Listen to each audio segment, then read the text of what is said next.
House, the leadership, my principal, and all my colleagues. I'm the Deputy Chief Whip of the House of Representatives. And I'm here. In actual fact, the Speaker, my principal, our principal, asked me to represent him at this occasion. Just include a big fire away. Even the Deputy Speaker, he actually even wanted to send all of us. We are still seated there on the fourth floor, holding meeting with the U.S. Delegates and embassies in Nigeria. For the purpose, the importance attached by the House of Representatives leadership, the Speaker, and of course, our very good brother, small body happily thinking, who happens now to be the chairman of this committee, who of course was my own chairman in the Ninth Assembly, from whom we had a good relationship and we still have to today. And see the delegates that had to leave upstairs that no, we have to honor this very important committee called Family Declared, and that is why I am here to represent my principal. Having said that, thank you very much. The chairman, of course, other things that are supposed to cannot be part of Mr. Speaker's speech, so I will omit that. So, about the chairman. So, Mr. Chairman of this important committee, Right Honorable Sada, my very good brother, and of course the Deputy Chairman, Honorable Dennis. From Honorable Naraba, let me take him as point of reference, because he's now the landlord of the new gold mine in Nigeria, where all of us will be looking to with the new found oil. I'm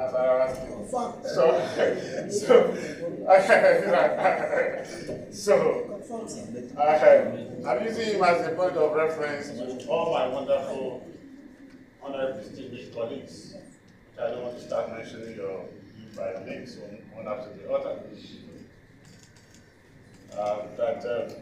I'm glad with the cases I'm seeing there. This committee is already using as an altitude, not just making of. So that with the assemblage of who is who, especially the House of Representatives that have been nominated to serve in this committee under the leadership of the chairman. The clerk and the secretariat, of course, I know this wonderful things you have put together. The national coordinator of NG Cares. Invited guests, and of course the press. Good afternoon to every one of you. I this committee formally on the remarks from my principal, our principal, Right Honorable Abbas Tajuddin, PhD, who is on absent here. Be careful. To formally do this by himself. You can look carry your name, they go tell them pastor. I greet honorable colleagues and distinguished guests. The relevance of the Community and Social Development Agency and the NG Cares initiative has assumed greater urgency in light of Nigeria's current economic realities.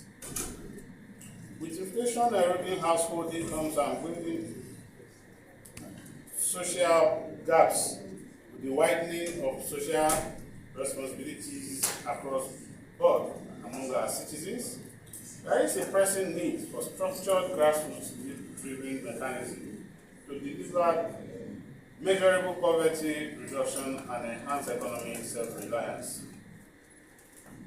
Given the multidimensional nature of poverty in Nigeria, where deprivation extends beyond income to basic infrastructure, there is an urgent need for quick intervention to provide services and opportunities that are both community sensitive and adaptable.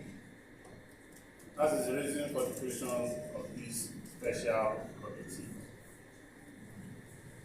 I want to sincerely extend my heartfelt appreciation to the chairman of this committee, Right Honorable Abubakar Yahaya Kusada, his deputy, Honorable Dennis, and his team for the pivotal role in steering this committee's formation with administrative focus and policy foresight.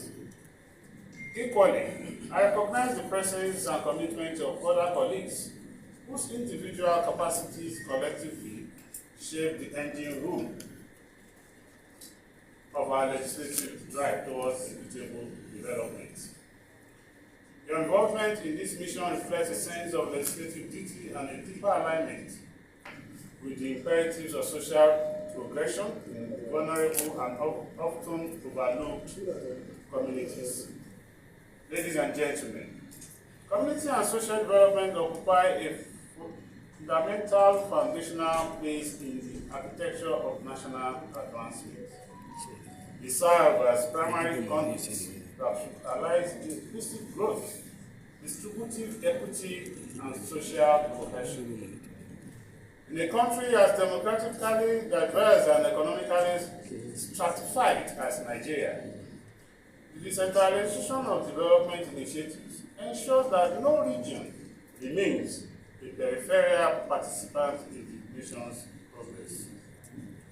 When strategically harnessed, community-based interventions do more than provide services. They stimulate local agency, fortify social capital, and generate ownership that transcends administrative cycles.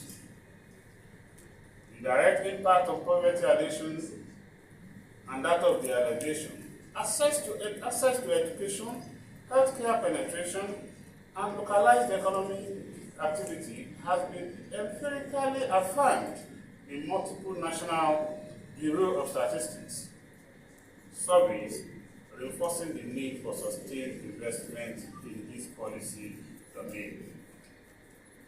In the same way, the role of institutions such as the Community and Social Development Agency, CSDA, and the NG CARES initiative has grown increasingly vital, particularly in a post-pandemic physical environment marked by inflationary pressures and fatigue, which is fragile in our livelihoods.